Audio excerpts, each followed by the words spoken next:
Hey yo, it is your boy Bravo, and it is the show like TV, and today we have a special guest, producer, artist, motherfucking mayor, Lance Million. He in the building, y'all. What's good, my brother? What's happening with you, man? I'm good, man. How are you? I'm doing good, man. I can't complain. That's right. Yeah. Well, thank you so much for being on the show, bro. I appreciate it's an honor, man. Thanks for having me, dog. Of course. So, we always like to start off, where were you born and raised? I was born in California, but I was raised in Utah, so I'm from Utah. Okay. All right. So I'm from Rose Park. Okay, so when they say that, what's the limit of how long you had to be in the place before you're from that place? To me, if you went to like high school or like junior high or like elementary, you from that place. Like that's where you got. If you jumped off the porch in a place, that's where you from. You know what I mean? Like a lot of people be like, "Oh, you from Cali?" No, I'm from Salt Lake. They were like, "No, where you were born again?" I'm from Salt Lake. Right. Like I made it cool to be from Salt Lake. Right. You know what I'm saying? When everybody else was claiming other cities, I was like, nah, I'm from Rose Park. You know what I mean? 10th North, 6th North, all that. That's right. That's right. So from being from here, how was the growing up here? How was going to school here? It was live. Yeah. It was live. You know what I mean? Like, coming up in the 90s, there was a lot of gangs, gang activity and stuff like that. So I know you probably heard about like the 90s, and Utah was active as fuck. But overall, shit, we was just chilling, man. Bikes, wrestling, you know what I mean? Snowballs at classic skating, stuff like that, you know what I mean? Yeah, the 2000s was the 90s was the 90s going into 2000s was fire, bro. Especially wrestlers. Yeah. Yeah, let's not talk about that, bro, because I get into it. SummerSlam just was yesterday. Yeah. See, I ain't watched wrestling in so long, man. But like my oldest son, he was into it. Like, you know what I mean? So I was still buying the action figures and all that stuff. But I come from the WWE. The Attitude Era. Yeah. Yeah, Shawn Michaels and shit and all that. Yeah, that's my favorite. Shawn Michaels, Bret the Hitman Hart, Randy Savage. Right. The Rock, Nation of Domination. Nation of Domination, yeah. Harlem Heat, that's top. Oh yeah, that's top right there. Yeah. Booker T and Stevie Ray. Stevie Ray? Yeah. So I'm always a Harlem Heat guy. You know what I mean? That's right. So being from Salt Lake City and growing up, how was it? How did it kind of teach you and grow you into who you are now? Well, it's just being diverse out here, man. So diverse, and like working with different characters and meeting different, ethnicities and different cultures and everything. So, like open my eyes to a broader space in the world that I'm living in. Definitely. Yeah. Definitely. That's dope, bro. So what high school did you go to? I went to West High. West High School, yeah. How was that? I mean, it was cracking. Yeah, it was cracking. So, who were you in high school? Because I know that's like the transitional phase in life. I was that nigga. Yeah, still that nigga. That's right. Ain't changed. That's right. No, so, were you doing sports, or were you kind of just already into your career now? Yeah, I was already doing Lance a Million in high school. So like my first song came out on a big CD out here called The Lake Elation 2. Sig Lake put it out. So my first shit came out in 1989. So technically I'm a 1990s rapper. You know what I'm saying? I was 14 when the song came out. I was in Sam Goodies, Warehouse Music, stuff like that. Up until that point, I was just, producing my own tapes, like the gray tapes, the silver tapes, and stuff like that. So I was always doing music, but I played baseball and stopped growing, so I stuck with baseball. Okay. Basketball, my first love. That's how Hard in the Paint comes in. You know what I mean? Right. Which we will definitely be talking about that later on in there, man. So with doing that, man, I know like the music industry was kind of different back in the day from what it is now. For sure.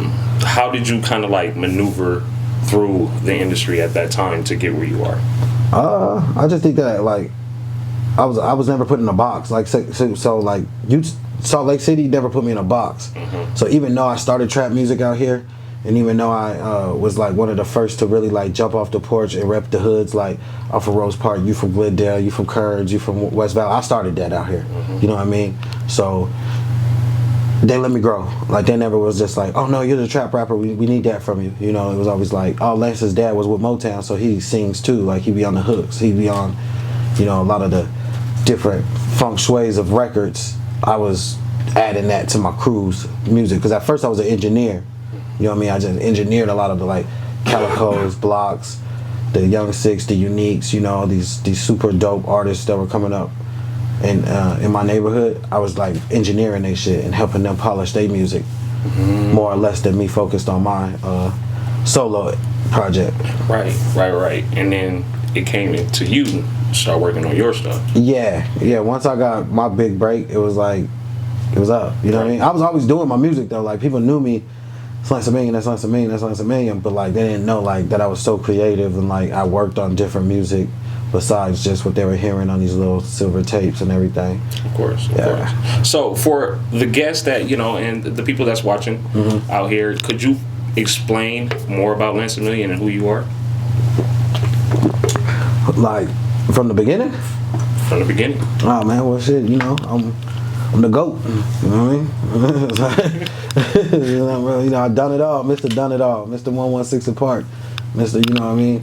Call me anything but broke. You feel me? Like I started all this shit. I was trapping in high school, so you know, box Chevys, gold teeth, dreadlocks, you know, the bandos, all that stuff. Like you know, I was the first one to be putting that into music out here. You know what I mean? So.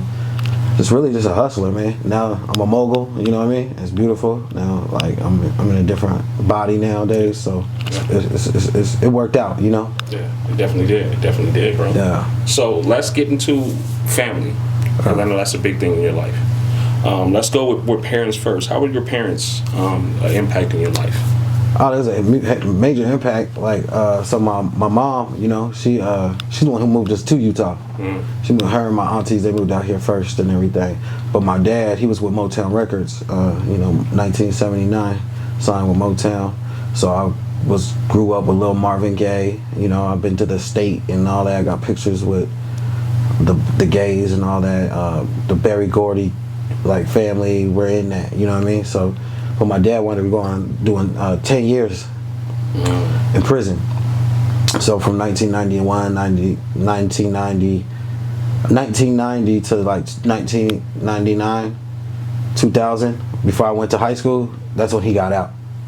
So my whole growing up, he was in prison, you know what I mean? So super dope, super talented, you know what I mean? Like, he's the GOAT, and then I'm the GOAT Junior. You know what I mean? You know, but yeah, with him going to prison and everything, it just kind of like put me in a, you know, in a fucked up place. Like, all right, they can lock you up, you know, they can take you away from your family and stuff. So I just got really like Scorpio on them and just like really just stuck to myself, stuck to my guns, made sure I like harvest what worked for me the most.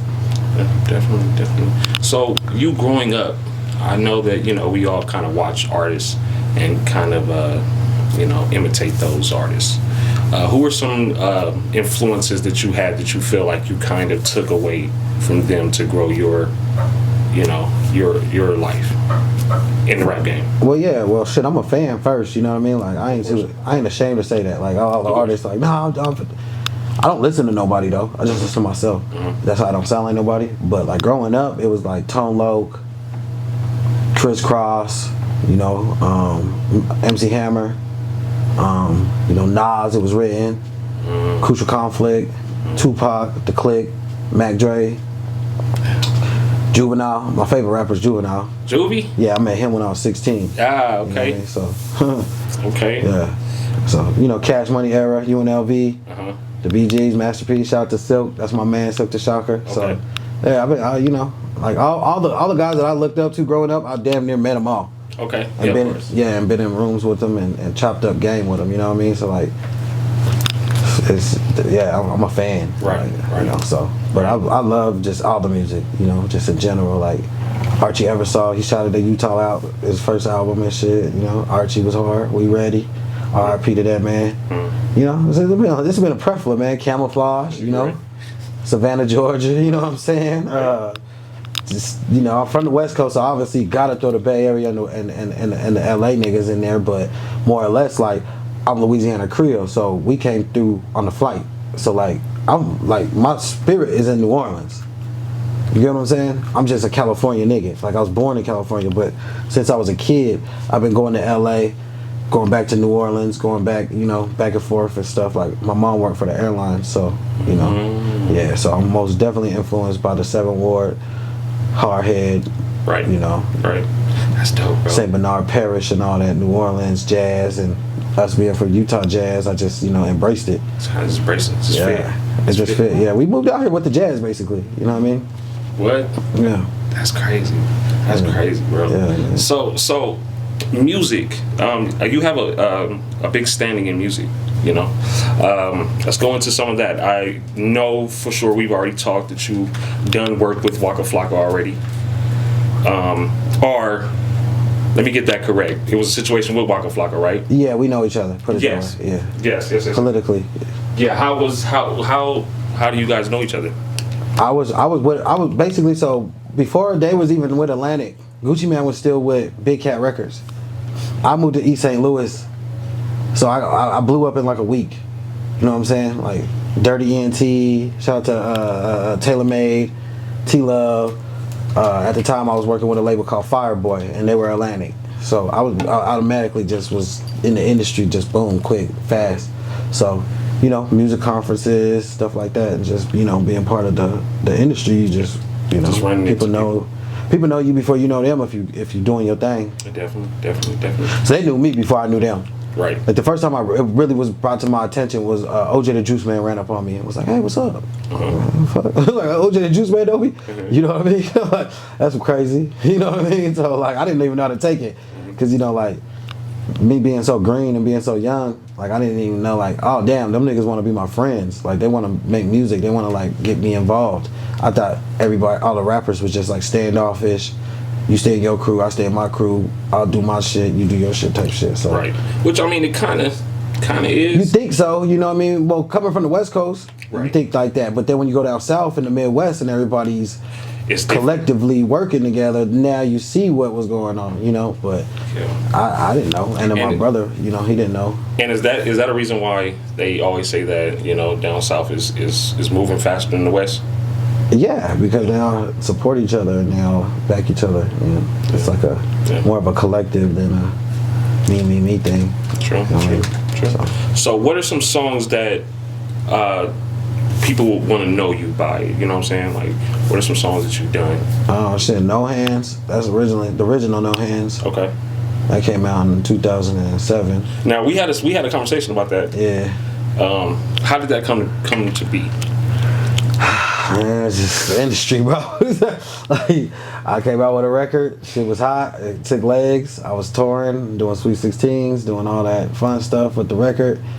And 3 years later, the biggest song on the radio was the record that basically I was promoting and spinning and traveling with. Yeah. I made my money. But then I got another record that took legs, Like a Giant. Okay. Featuring my girl T, baby.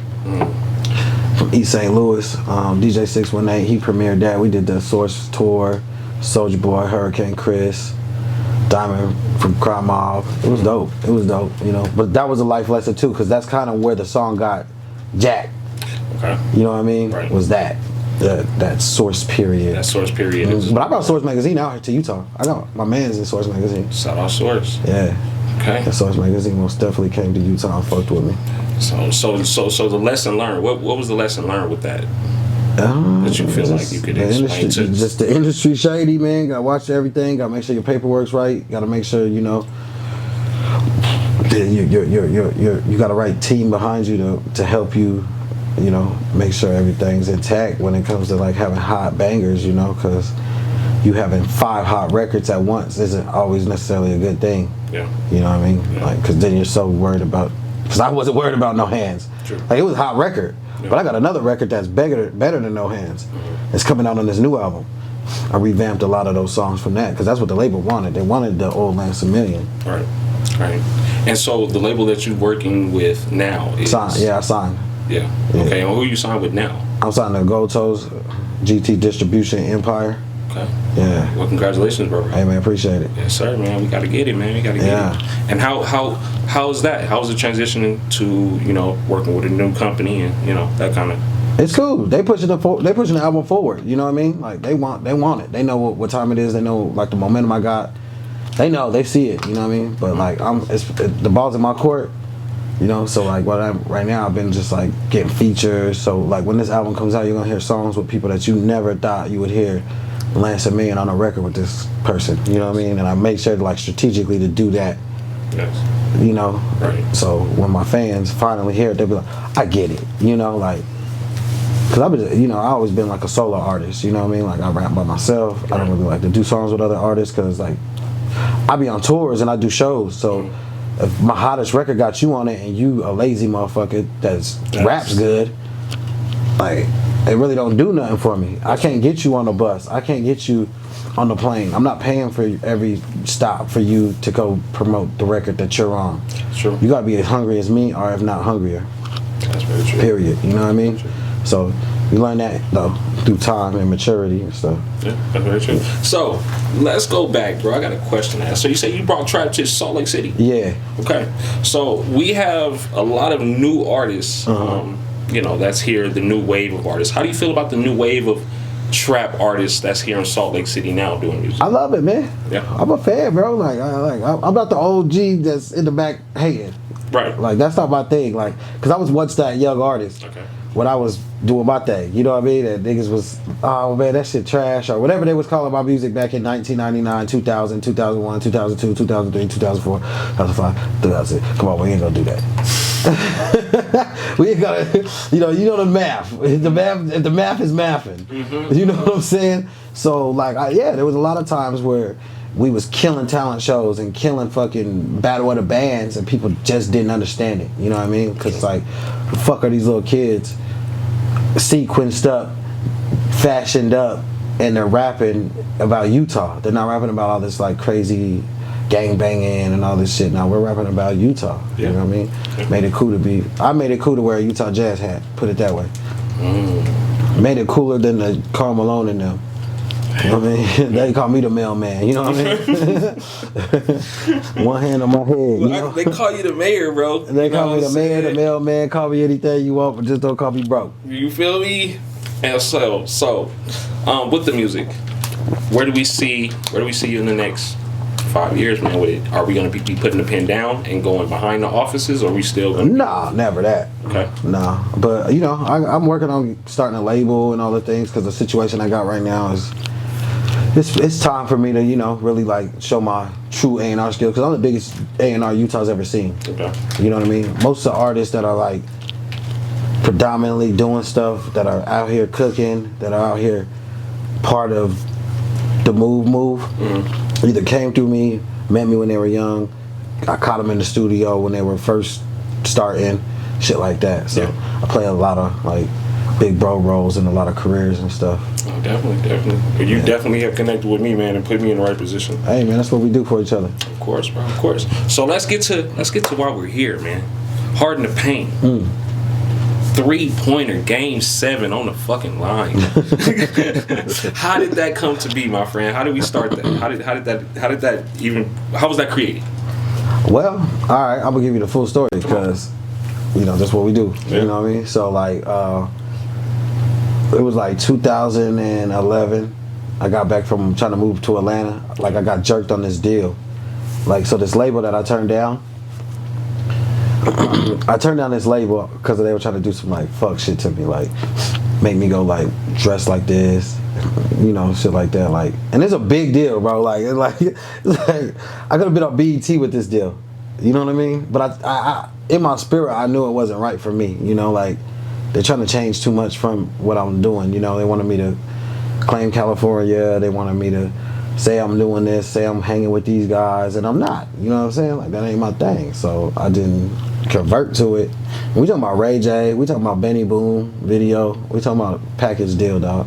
And I got back. So I turned down that label. This is in St. Louis, Missouri, and I come back to Utah. You know what I mean? Because I don't know who to trust. Like, I'm like, where my music? Who's sharing my music? Of course.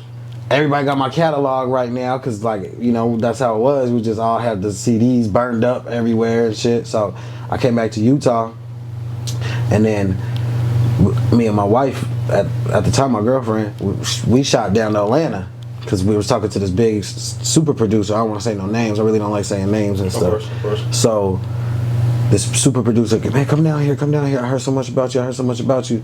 So we drive to Atlanta, and when I get there, I call the nigga, and he know who I'm talking about. That's some sucker shit. I call this nigga, and he like, oh, you didn't hear? So and so flew me out to L.A.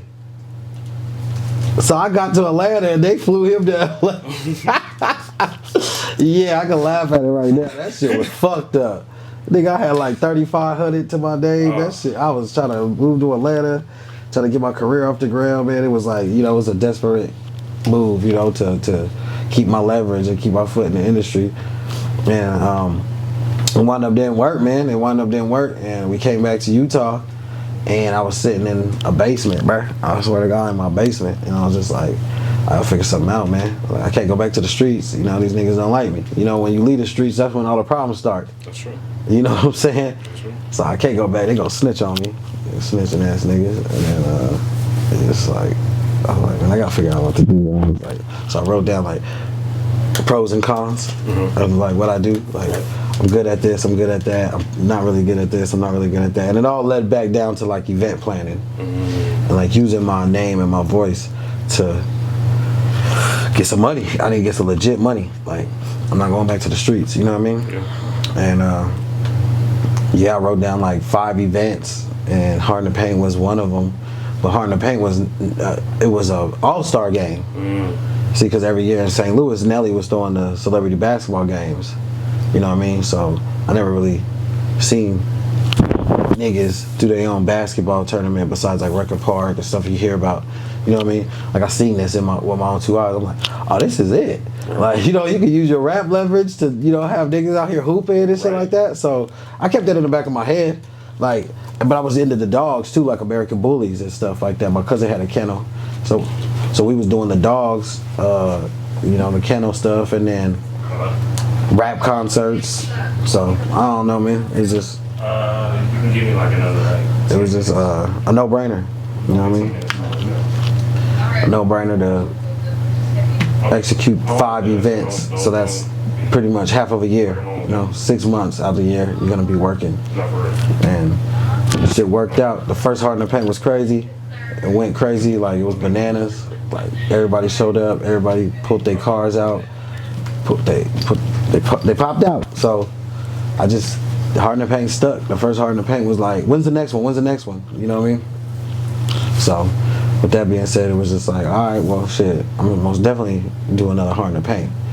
I didn't know it was gonna be like that, you know what I mean? But I knew I needed to do another one of those, because like immediately people were asking for, when's the next one? When's the next one? And that's rare, you know, like you throw a rap concert, but they're like, when's the next one? Is like, you never hear that. Like, yeah, they know there's another rap concert coming, you know? That's crazy. Yeah, so that's about it, man. That's how it started, you know? It just started, it was a idea on a piece of paper. Right. You know? So, right now, you just had the ribbon cutting. How was that, bro? Because I seen there was a lot of people out there. It was legendary. It was amazing, iconic. bro. It was iconic. Yeah. It was never been done before. You know? It's history in the making. Yeah. It was history. It's in the books. Yeah. You know, my portfolio went 100 times crazier. Yeah. You know what I mean? Right. So, job well done. Got to give myself a pat on the back sometimes too, you know what I mean? That's true. That's true. And shout out to everybody that was involved with it too, because Utah Jazz was there, Delta was there. You know, my mom retired with Delta, so that's what made it that much more special. When I heard Delta kept saying my last name and stuff, I'm like, damn. But low-key, they giving my mom her flowers. You know, God bless her soul, but she's the one who retired with Delta Airlines, you know what I mean? So it was just unreal, bro. Unreal. Like the Jazz Bear was there, you know. Yeah, I seen the Jazz Bear on the motorcycle. Yeah, top prospects of the Utah Jazz team was there. Right. All the reps and different community leaders, elite. It was dope. So how does that feel for you, bro? Because that's something that a lot of people don't get to achieve. Yeah. You know. So I get it. Yeah. I always say, like, I know my position of power. You know what I mean? So I knew this was coming. Yeah. Like, they might not have seen it, but I knew it was coming. 'Cause I have not yet got my whoa moments. So there's more too. You know what I mean? I know I do so much more than just, you know, rap or, kick beats. So just like that ribbon cut was just like the beginning of them seeing like, okay, this dude's something different. You know what I mean? Because Utah ain't never seen no black entrepreneur like me. I wear my hair how I want. I dress how I want. I'm always in some AIs. I'm always geared up. I always got chains on. I'm always in my hip hop body. You know what I mean?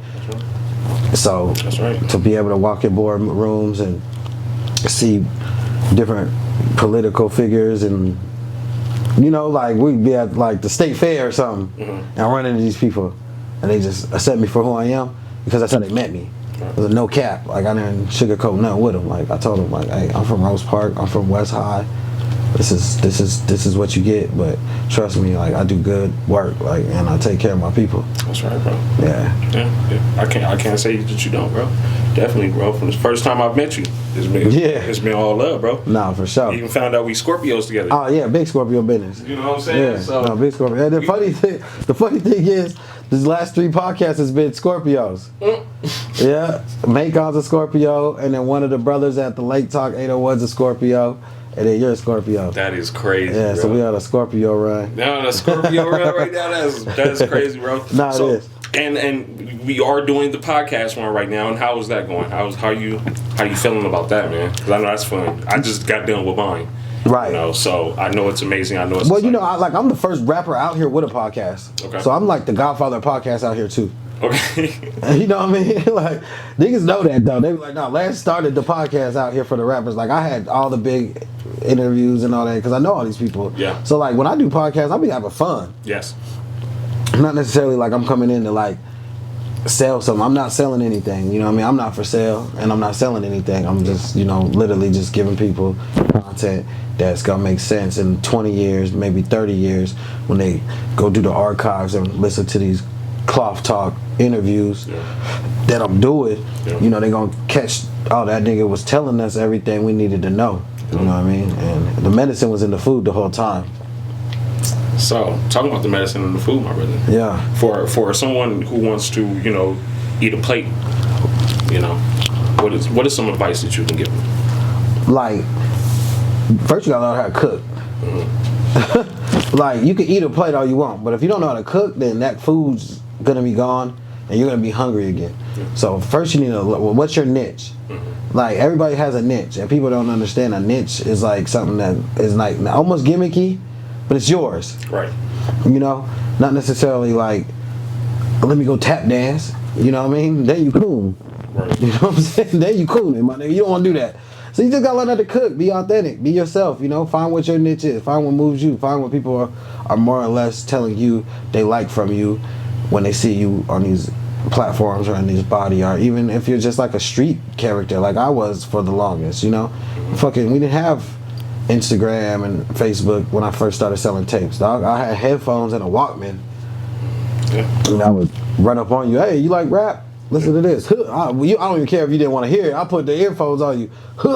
You know what I mean? Put the headphones on that nigga, and he gonna hear these 16s. You know, it's like takes him down the street with the motherfuckers, man. Like, yeah, you gonna listen, bro. That's how I ate. Yeah, it was the footwork. It was the footwork. Yeah, that's how I ate, man. That's how I made all my money in high school and junior high and stuff. So like, that's the hustle. I sold more tapes than you could imagine. Yeah, like a lot of people know like that came from my era and stuff. That like I'm like the Master P or like the Ice Cube, or I sold the tapes out the trunk, did numbers. Everybody was running around this bitch bumping that shit, and I was a kid. You know what I mean? So to me, it was like I was like a little Bow Wow, like a little Romeo. Yeah, that's crazy, bro. That's crazy. So looking at the kind of landscape of hip hop right now. How do you feel about it? Where do you think it's going? Like in all? Yeah, in all. Yeah. The subgenres of hip hop? It's cool. I like music, so like to me, hearing country sounding like rap is crazy to me right now, because I'm a country guy too. You know what I'm saying? So for me to hear the 808s and all that stuff in the country music is what got me kind of like, damn, yo, like shit, wow. You know what I mean? Yeah. So, but like there's like nothing new under the sun. Only one has been forgotten. So like all this shit is regurgitated. Yeah. So like we heard this before, we just haven't heard it on that drum or haven't heard Metro Boomin on it. You know what I mean? So, but I like it. I think it's dope. You know, I like Lil Uzi Vert. I like all those guys. You fuck with Vert? I fuck with all of them. Yeah, I fuck with all of them. I'm not really a big fan of Vert, man, too much. Hey, man, I fuck with all of them. I'm not saying necessarily about an album or I'm turning every song up. But when they come on, I'm okay. I like that. You know, you can't put yourself in a box. Very true. So when these new youngsters do what they do, I'm listening. So I be bumping that shit. That's right. I don't bump it, but I bump it enough to know, like, okay, that nigga going. You know, like Kodak Black. Kodak going. Yeah. Lil Baby. Yeah. That nigga going. Like I don't know. You just a hater if you don't like these guys. You know, like these dudes are snapping, but they are just not in a DMX snap. You know. Right. Well, you know, of course, not a DMX snap, but I don't think we'll ever have another DMX, you know, kind of artist. You know, so it's just a new generation. I feel like, you know, just getting kind of used to the new generation. Shit, we got the Lock still going crazy with the Tidy Desk. Juvenile BG dropping. You getting good music. You just gotta know where the good music's at. Where the good music is at. Yeah. Completely understandable. And as an artist, that should be like a no-brainer of where the good music's coming from. Where's the good music been? You know, like. Yeah. So I fuck with the hip hop state. I don't think it's bad. I don't think it's like too crazy. Like the whole 6ix9ine era and all that stuff was kind of like weird, but we got past it. You know what I mean? Yeah, we made it out clean. So I was like, all right. we got past that. How do you feel about that? How do you feel about the whole Drake and Kendrick beef that just ended? You know. Well, it was Drake Scorpio, so you know I fuck with Drake because I know how it feels to be. I know how it feels to be like pressured. Mm-hmm. You know, and motherfuckers keep poking at you, and then when you say something, it's like, you know, because that's what happens to us. Like, you've been poking at me for 3 years. I finally snapped, and now I done went off the deep end. Right. So I get it. Kendrick bodied that last record. That Not Like Us is fire, but Drake won the first couple rounds in my opinion. Yeah, I think the Family Matters was good. If it would have ended at Family Matters, I think he'd won. Yeah, like I don't really know the names of the songs. I just know there was like 2 or 3 songs that Drake put out back to back, and that shit was going hard. And then when that nigga hit us with that Mustard, that DJ Mustard, man, ain't too many people that could come back from that. You know what I mean? That's true, bro. But it's hip hop. Yeah. You live to fight another day. That's true. So I don't see no problem with losing a battle if you know that you put up a fight or you know you really held your own. Yeah. So, let's go on. What's next for Lance Million? What's next for the mayor?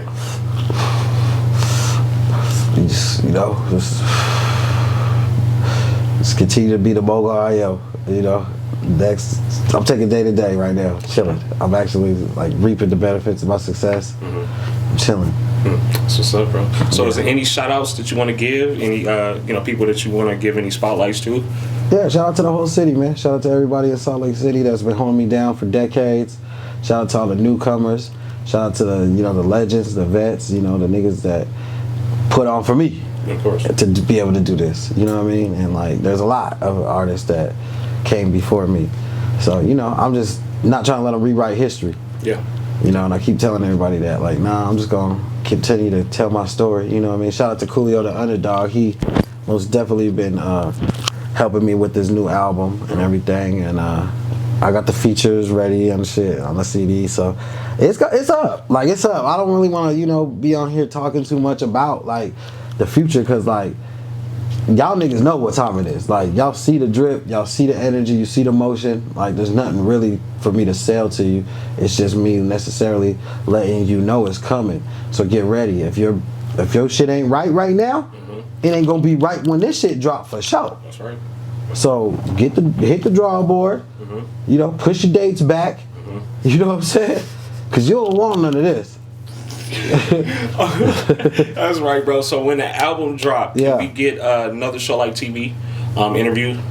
For sure. We gotta talk about the album. I know you're gonna be doing visuals about it. We need to talk about this stuff. We need to know what the fuck is going on. Yeah, I'm shooting 2 videos in East St. Louis and St. Louis on the 16th of this month. Okay. Yeah, so we're doing all the visuals. I got a couple of videos in the archive right now for the singles on the album. Okay. Yeah, and so I could start literally probably dropping out stuff off the album right now, but I just want to make sure I get these last 2 videos polished. Okay. Yeah. All right. Dope, man. Well, man, I appreciate you being on the Show Like TV. It's Lance Million, the mayor, in the building, man. It's Show Like TV. I appreciate it, bro. You already know. Out of here. Let's get it. Go.